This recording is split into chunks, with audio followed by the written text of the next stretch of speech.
Скорбь на лицах и молитва за упокой. Так Татарстан прощается с еще одной легендой эстрады. Ушел из жизни Равиль Харисов.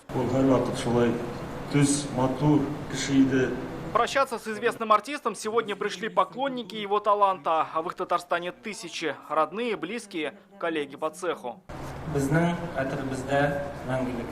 Дамир Натфулин в своем выступлении говорит, исполненные Равилем Харисовым песни навсегда останутся в памяти нашего народа.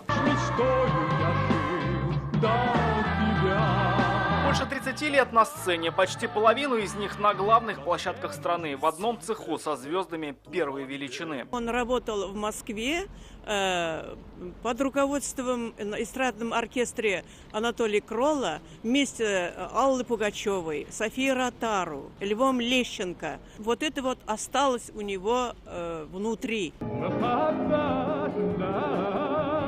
Закончив карьеру в Москве, Равиль Харисов вернулся в родной Татарстан. Подтянутый, артистичный, он сразу стал примером для подражания.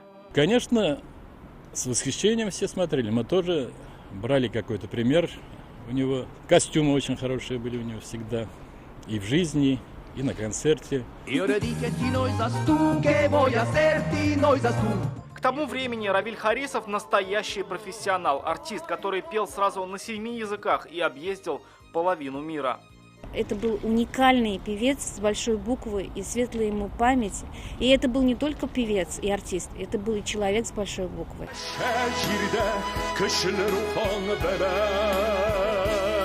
После себя он оставил вечную славу и огромное творческое наследие. Равиль Харисов исполнил больше 500 произведений.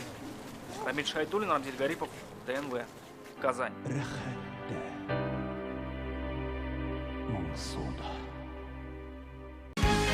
Закажи рекламу на ТНВ. Телефон в Казани 5 705 100. Көтелмәгән кунак көттөреп кенә интернет челтәрләренә дә килеп җитте. Хәзер бу фильмның барлык серияларын ТНВ.ру сайтында карап була.